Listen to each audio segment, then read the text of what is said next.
ఒకే కమిటీలో కలిసి పనిచేశాం. మేము సభ్యత్వం తీసుకున్నదే మొదలు 1972లో నిజామాబాద్ జిల్లా మహాసభ జరిగితే ఆ మహాసభలో నేనొక జిల్లా కమిటీ సభ్యుడిగాను, ఆయన జిల్లా కమిటీ కార్యదర్శిగాను ఎన్నుకోబడ్డారు. తరువాత ఆ క్రమం 72లోనే ఆ రోజుల్లో మైదాన ప్రాంత రీజనల్ కమిటీ మహాసభ జరిగింది. ఆ మహాసభకు మన ప్రాంతం నుంచి ఆయన సభ్యుడిగా ఎన్నుకోబడ్డాడు, రీజనల్ కమిటీ సభ్యుడిగా.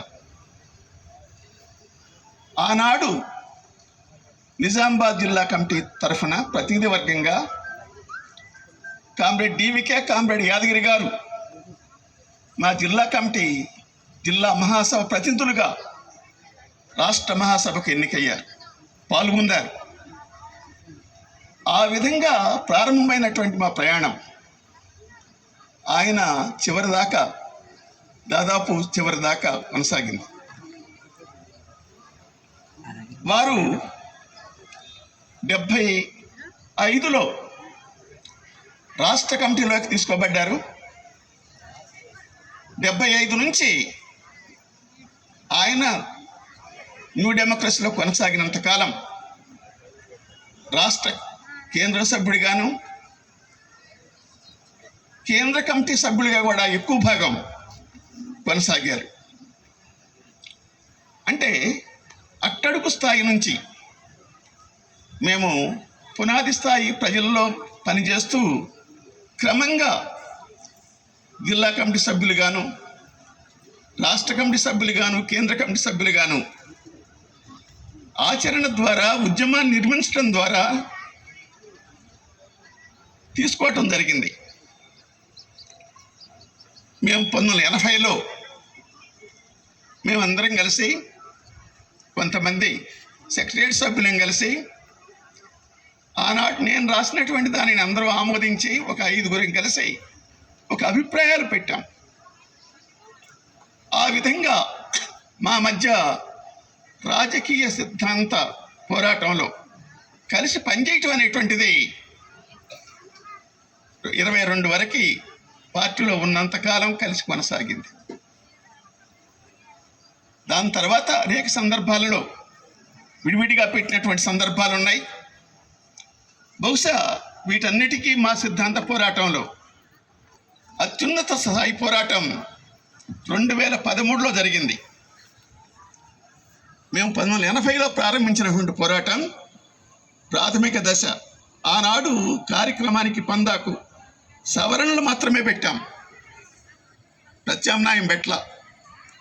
ప్రస్తుత పరిస్థితి కర్తవ్యాలకు ప్రత్యామ్నాయం పెట్టాం. కానీ 2013 వచ్చేటప్పటికీ ఆనాడు అనేక అంశాల మీద పార్టీలో రివిజనిజం మీదే చర్చ జరిగిన సూటిగా. బహుశా భారతదేశ చరిత్రలో కామ్రేడ్ డివికే గారు, మేము ఒక రివిజనిస్టులుగా విప్లవ శ్రేణిలో, విప్లవ స్రవంతిలో మన జిల్లాలో కాదు, మన రాష్ట్రంలో కాదు, దేశవ్యాపితంగా ప్రచారం జరిగింది. అంటే ఆ విధంగా మా పోరాటంలో ఎన్ని ఆరోపణలు చేసినా, ఎన్ని నిందలు వేసినా, మేము సరైనటువంటి అనుకున్నటువంటి అభిప్రాయాలకి డివికే గారు దృఢంగా, బలంగా కట్టుబడి ఉన్నారు. చివరికంటే కూడా ఆ పోరాటాన్ని కొనసాగించాం. అవి రుజువు చేసింది, ఆచరణ అనుభవం రుజువు చేసింది. ఆ విధంగా మా ప్రయాణం ఒక సుదీర్ఘ ప్రయాణం కొనసాగింది. కామ్రేడ్ డివికే గారు కేవలం కార్మిక వర్గ ఇక్కడ కాదు, ఆయన పాత్ర రాష్ట్ర ఐఎఫ్టియు అధ్యక్షుడిగా, రాష్ట్ర కార్యదర్శిగా, కార్మిక రంగానికి ఇన్ఛార్జిగా, అఖిల భారత స్థాయిలో కూడా ఐఎఫ్టియు అధ్యక్షుడిగా, కార్యదర్శిగా పనిచేశారు.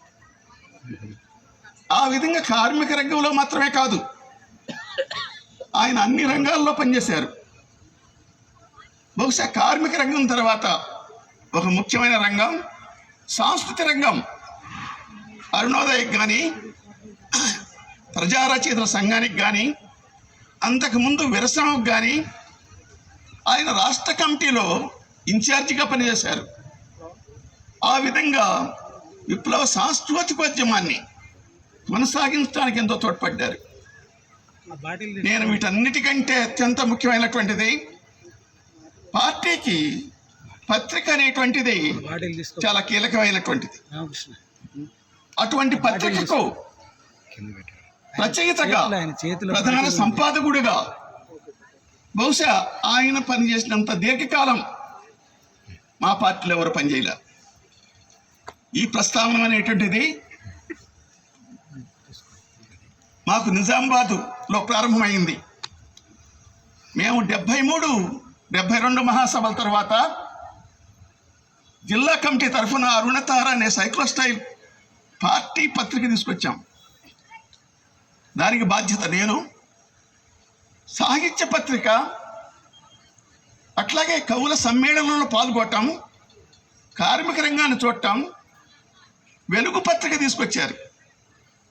ఆయన బయటికి ప్రకటించకపోయినప్పటికి కూడా నారాయణ ఆనాడు మొట్టమొదటి 72 కన్నా ముందు ఆర్గనైజింగ్ కమిటీలో ఆయన కూడా సభ్యులుగా ఉండేవాడు. మా జిల్లా ఆర్గనైజింగ్ కమిటీలో 72 మహాసభకు ముందు వారు దాని సంపాదకులుగా ఉన్నారు. ఆయన సంపాదకులుగా ఉన్నప్పటికీ కూడా దాని ప్రధాన బాధ్యత కామ్రేడ్ డివికే గారు చూశారు.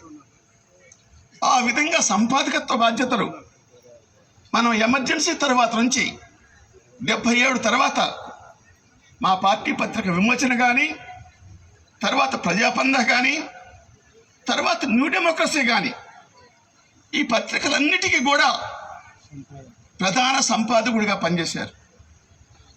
ఇది చాలా ముఖ్యమైనటువంటి కృషి. సైద్ధాంతిక రాజకీయ కృషిలో ఆ విధంగా ఆయన తన జీవనయానాన్ని, విప్లవ ప్రయాణాన్ని కొనసాగించాడు. అంటే ఇందులో అనేక ఒడిదుడుకులు వచ్చినాయి. ఆ ఒడిదుడుకులన్నిటినీ కూడా తట్టుకుంటూ నిలబడ్డాడు. ఆయన అడవిలో ఉన్నది 1 సంవత్సరం కాలమే అయినప్పటికీ కూడా 75, 76లో చాలా నిశ్చితమైన పరిశీలన చేసి ఉద్యమానికి ఏమి లోటు ఉంది, లోపాలేంటి, అసలు మనం ఎదుర్కొంటున్న సమస్యలు ఏమిటి, దీనికి పరిష్కారం ఏమిటి అనేటువంటిది ఆయన సునిశ్చితంగా రిపోర్ట్ తయారు చేసి తర్వాత చర్చలకు తోడ్పడ్డాడు. 20 సంవత్సరాల ఉద్యమ సమీక్షలో కానీ, తర్వాత డాక్యుమెంట్లను పరిపుష్టం చేయటంలో కానీ ఆయన కృషి మేమందరం కలిసి చేసినటువంటిది చాలా అద్వితీయమైనటువంటిది అన్నమాట. 80లో మేము పెట్టినటువంటి ప్రతిపాదనలు ఈ రాత్రి మహాసభలో తిరస్కరించారు.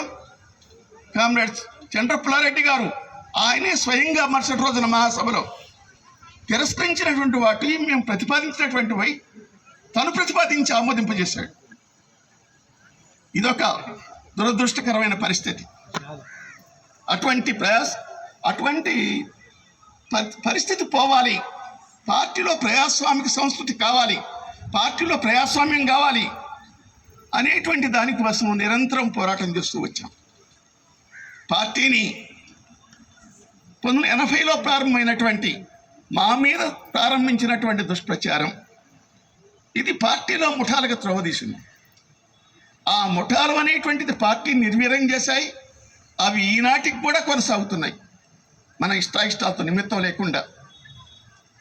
అంటే ఇవి చాలా విప్లవానికి, ముఠాతత్వం అనేటువంటిది ఇప్పుడున్నప్పటికీ, ఎక్కడున్నప్పటికి కూడా నష్టం కలిగిస్తుంది. మనమంతా కూడా ఈ దేశంలో ఈ దోపిడీ రాజ్యం పోవాలి, ఈ సామ్రాజ్యవాదుల పెత్తనం, వాళ్ళ ఆధిపత్యం, దోపిడీ అంతం కావాలి. మన దేశం కూడా నిజమైనటువంటి స్వతంత్ర దేశంగా, ఒక గొప్ప దేశం కావాలి. మన దేశ ప్రజలకి నిజమైనటువంటి ప్రజాస్వామిక హక్కులు కావాలి. సమాజంలో ప్రజాస్వామిక వాతావరణం రావాలి.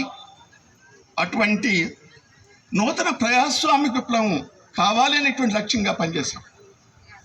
అంటే ఈ విధంగా పనిచేయటం అనేటువంటిది మా ఈ సుదీర్ఘకాల ప్రయాణంలో ఎంతోమంది వచ్చారు, ఎంతోమంది పోయారు. కమ్యూనిస్ట్ లక్షణం అది కాదు. ఒక్కసారి మన ఆశయాన్ని దాన్ని గుర్తించి దానికి పనిచేయటం, కృషి చేయటం ప్రారంభించిన తర్వాత జీవితాంతం దానికి కట్టుబడి ఉండాలి. దాని కొరకు తన శాయశక్తిగా కృషి చేయాలి. అటువంటి మహోన్నత నాయకుడు భారత విప్లవోద్యమంలో మనం ముఖ్యులుగా పరిగణించగలిగినటువంటి నాయకుల్లో కామ్రేడ్ డివికే గారు కూడా ఒకరు. అటువంటిది జీవితాంతం ఆయన కృషి చేసి తాను నమ్మినటువంటి, తాను పనిచేసినటువంటి లక్ష్యం కోసం, సిద్ధాంతం కోసం కృషి చేశాడు. అటువంటి అతన్ని మనం ఆదర్శంగా తీసుకోవాలి. విప్లవకారులకి, కమ్యూనిస్టులకి స్ఫూర్తి ప్రదాత.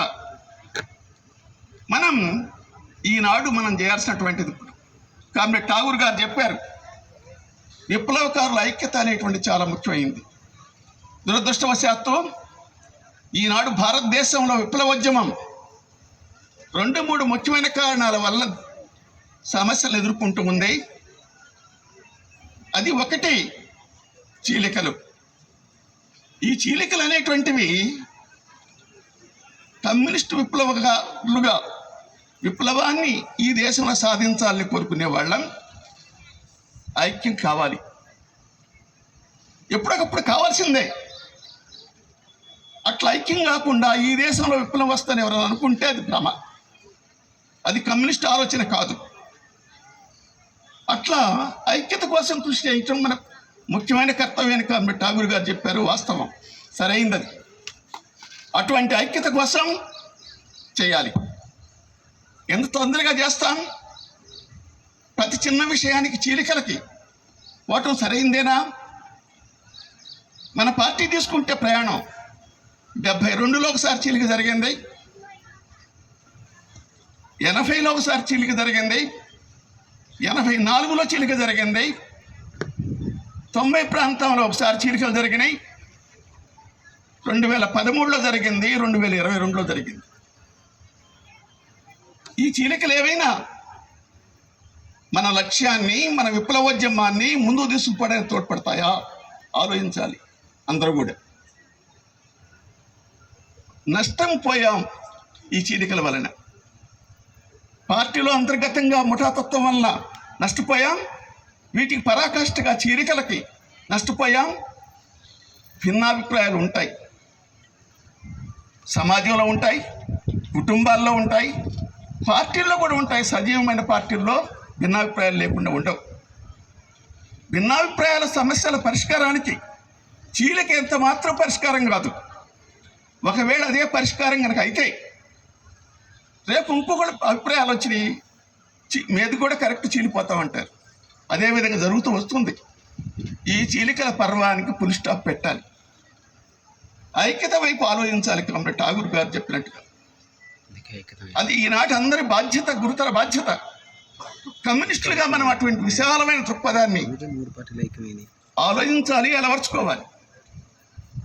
ఈనాడు దేశం ఫాసిస్టు ఆర్ఎస్ఎస్ బీజేపీ ఇలా ఫాసిస్టు పాలన పోయిందనుకుంటున్నారా?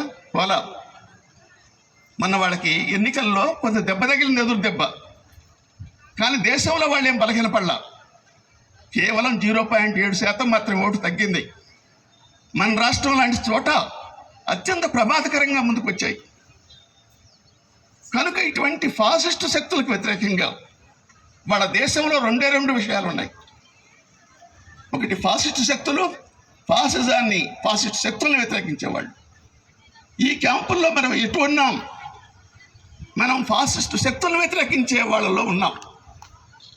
వీళ్ళందరినీ ఐక్యం కాకుండా, అందుట్లో విప్లవకారులుగా ఐక్యం కాకుండా దీనికి న్యాయం చేయలేము, మన లక్ష్యాన్ని సాధించలేము.